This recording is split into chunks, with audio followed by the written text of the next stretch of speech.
देखिए इस वीडियो में हम समझेंगे क्लोरोफॉर्म का निर्माण, यानी क्लोरोफॉर्म का निर्माण हम किन किन विधियों के द्वारा कर सकते हैं। तो बोर्ड पर आपके सामने है किन किन विधियों के द्वारा क्लोराइड से क्लोरोफॉर्म का निर्माण किया जा सकता है, सोडियम हाइपोक्लोराइड से क्लोरोफॉर्म का निर्माण किया जा सकता है। उन सभी अभिक्रियाओं को हम देखेंगे। मैथेन के क्लोरीकरण से भी क्लोरोफॉर्म का निर्माण किया जा सकता है, जो कि आपने पढ़ लिया है पहले। CH4 की अभिक्रिया हमने Cl डाइक्लोरीन के साथ करवाई थी सूर्य के प्रकाश की उपस्थिति में, और एटलीस्ट जाकर हमें क्या प्राप्त हुआ था, क्लोरोफॉर्म प्राप्त हुआ था, और क्लोरोफॉर्म के बाद कार्बन टेट्रा क्लोराइड प्राप्त हुआ था। तो देखिए सामने रिएक्शंस के अंदर सबसे पहले क्लोरल कैल्शियम हाइपोक्लोराइड से जल गठित होकर क्लोरोफॉर्म प्राप्त होता है, सबसे पहली विधि है। तो क्लोरल कैल्शियम हाइपोक्लोराइड का सूत्र है CaOH का होल ट्वाइस, यानी कैल्शियम हाइड्रोक्साइड का सूत्र है ये। और इसकी अभिक्रिया हम किसके साथ करवा रहे हैं, CCl3 CHO CCl3 CHO, इसके दो अणु ले रहे हैं, उनके साथ इसकी अभिक्रिया करवा रहे हैं। तो इस अभिक्रिया के अंदर में क्या देखते हैं कि जो OH बंध है यहाँ पर, तो यहाँ से दो हाइड्रोजन, ये दोनों कार्बन, और 3 Cl, ये और 3 Cl, यानी 6 Cl हो गए, 2 कार्बन हो गए, 2 हाइड्रोजन हो गए, ये बाहर निकल जाएंगे। तो देखो 2 कार्बन, 2 हाइड्रोजन और 6 क्या हो गए, Cl।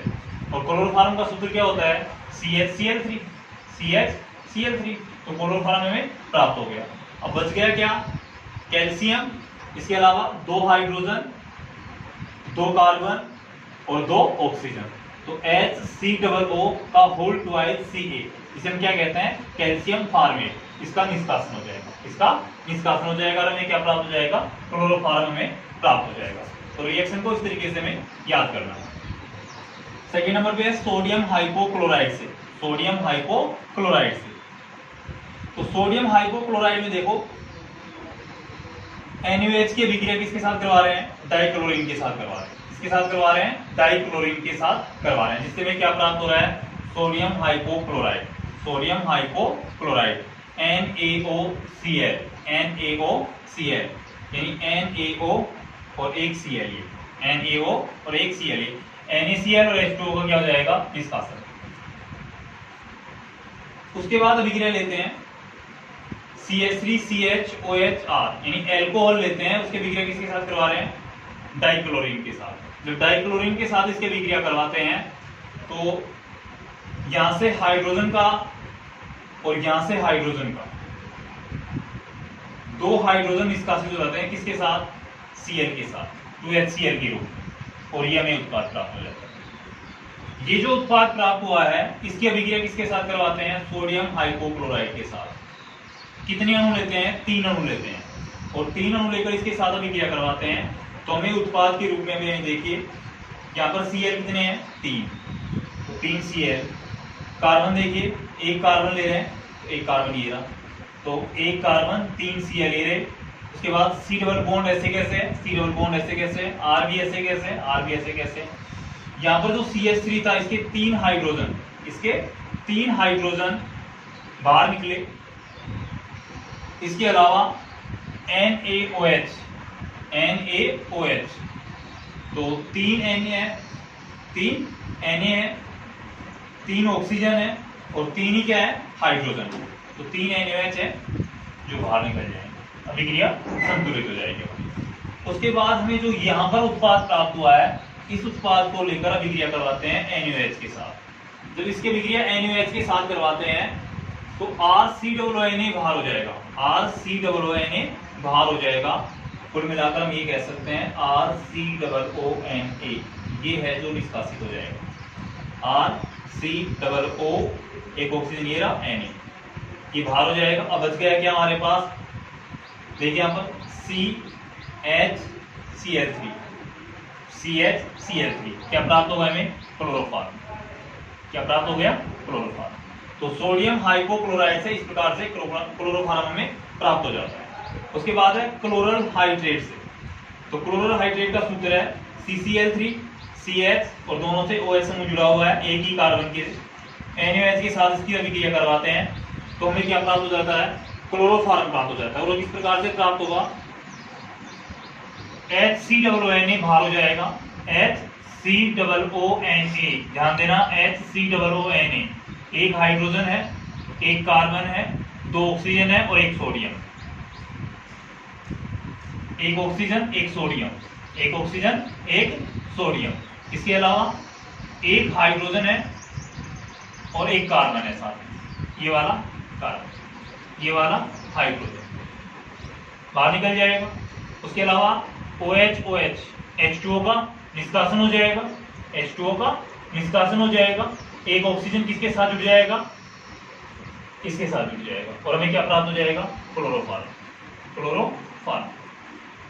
लास्ट अभिक्रिया है कार्बन टेट्राक्लोराइड से, कार्बन टेट्राक्लोराइड से।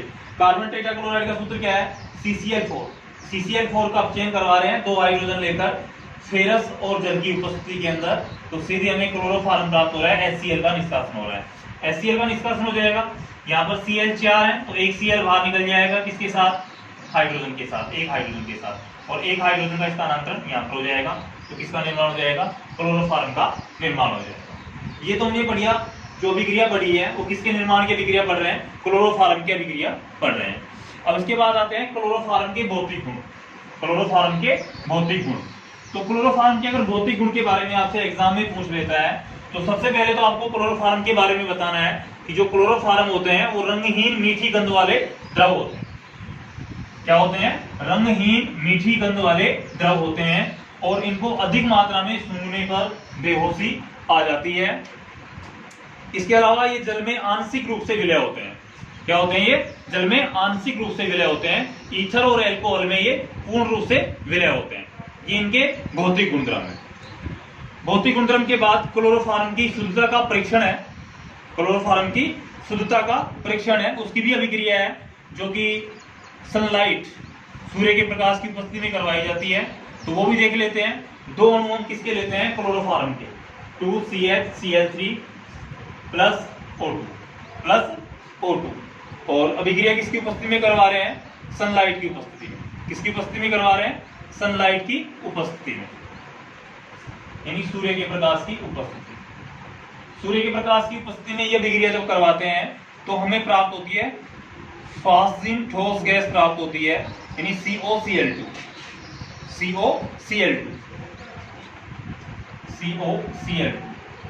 फास्जिन गैस जो कि जहरीली गैस होती है।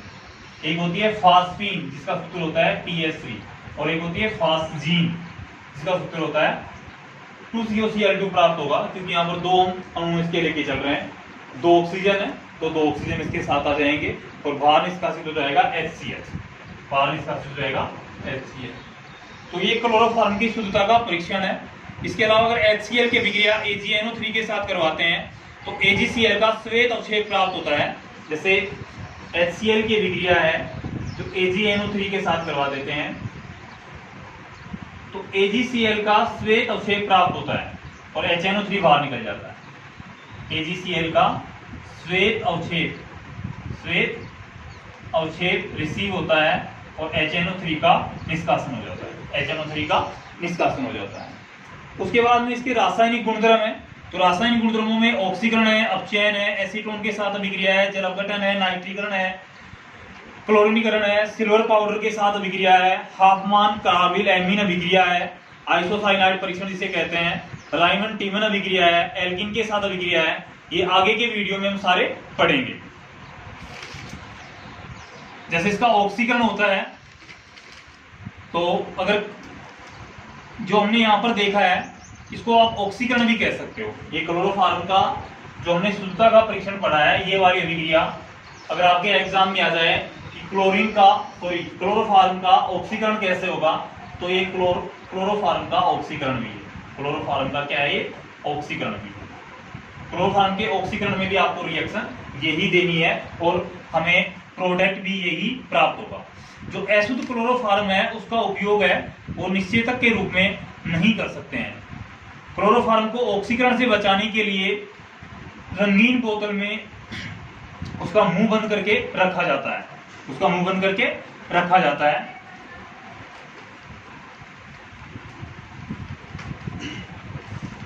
ठीक है, आगे आपकी जो PDF भेजा है वहां तक के आपको समझा दिया गया है, उससे आगे के टॉपिक अगले टॉपिक में आपको पढ़ा देंगे।